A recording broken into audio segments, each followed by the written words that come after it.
கிறிஸ்துவுக்குள் அன்பான கர்த்தருடைய பிள்ளைகளே, உங்கள் யாவரையும் ஆண்டவராகிய இயேசு கிறிஸ்துவின் ஈடு இணையற்ற பரிசுத்த நாமத்தினாலே உங்களை ஆசீர்வதிக்கின்றேன், வாழ்த்துகின்றேன். கர்த்தர் தாமே இந்த நாளில் நீங்கள் எதிர்பார்க்கிற நன்மைகள் யாவையும் பரத்திலிருந்து உங்களுக்கு அருளிச் செய்து நீங்கள் இம்மையில் சுகித்திருக்கவும் மறுமையில் நிலைவாழ்வை சுதந்திரித்துக் கொள்ள அனுக்கிரகம் செய்வாராக.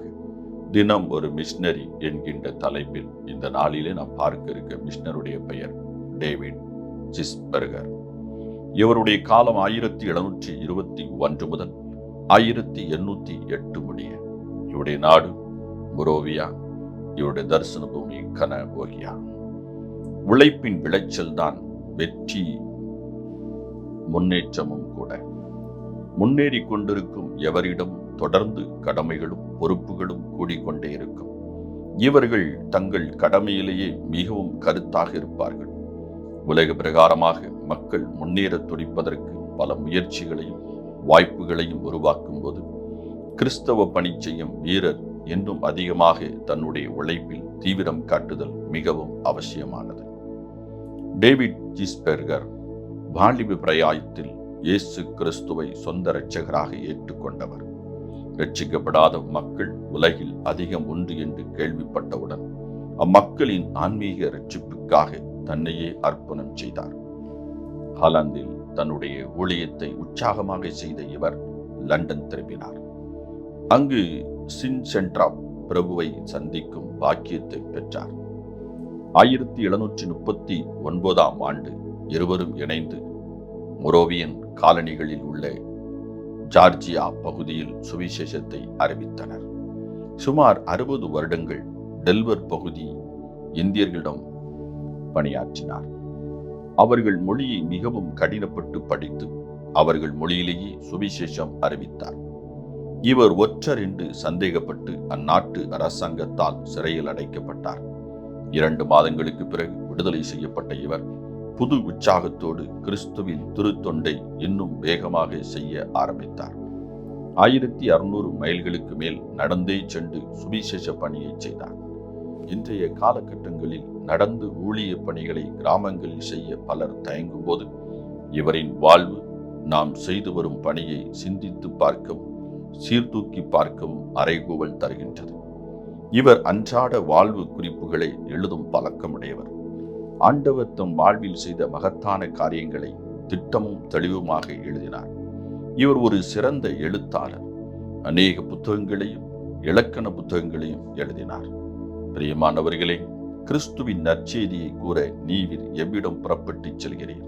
ஜார்ஜ் முல்லர் இவ்விதமாய் சொல்கிறார்: நமக்கு வரும் ஆயிரமான துன்பங்களில் சிலர் மட்டுமல்ல, ஒவ்வொன்றும் விசுவாசிகளின் வாழ்க்கையில் நன்மையை நடப்புகிறது.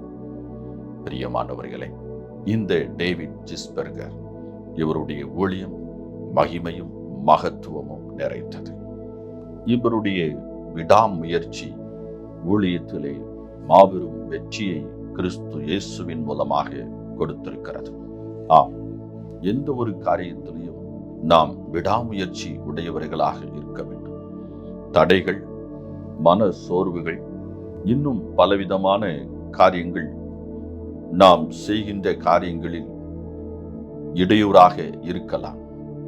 ஆனால் அவைகள் எல்லாம் புறந்தள்ளிவிட்டு அழைத்த, தெரிந்து கொள்ளப்பட்ட, கொடுக்கப்பட்ட காரியத்தில் தெளிவுள்ளவர்களாக தொடர்ந்து பயணிக்க வேண்டும். அப்பொழுதுதான் நாம் வெற்றி பெற முடியும். அது மாத்திரமல்ல, அவர் நடந்தே சென்று 1500 மைல்கள் ஊழியத்தை நிறைவேற்றிருக்கின்றார். அந்த நாட்களிலே ஒரு ஊழியத்திற்கு கடந்து செல்ல வேண்டும் என்று சொன்னால் அங்கே நடந்து செல்வதற்கே பாதைகள் சரியாக இருக்காது. அப்படிப்பட்ட இடத்தில் இவர்கள் ஊழியத்தை நிறைவேற்றியிருக்கின்றார்கள் என்று எல்லா இடங்களுக்கும் போவதற்கான நல்ல வசதி வாய்ப்புகள் ஏற்பட்டிருக்கிறது. அப்படி இருந்தும் அந்த வசதிகளிலேயே மேம்பட்ட வசதிகளை தெரிந்து கொண்டு ஊழியத்தை நிறைவேற்ற விரும்புகின்றார்கள். மிஷனரி பணிகளிலே, ஊழியத்திலே ஆத்தும அறுவடைக்காக செலவழிக்கப்படுகின்ற காணிக்கைகளை விட அதை பார்வையிடுவதற்கும் அதை முன்னின்று நடத்துபவர்களுக்கும் செலவழிக்கப்படுகின்ற பணங்கள், காணிக்கைகள் வெகு வெகு அதிகமாயிருக்கிறது. ஏனென்றால் ஒரு ஊழியத்தை பார்ப்பதற்கு அவர்கள் பிரயாணப்படுகின்ற பொழுது அதற்காக அவர்கள் எடுத்துக்கொள்ளுகிற செலவுகள் மிக மிக உயர்வா இருக்கிறது.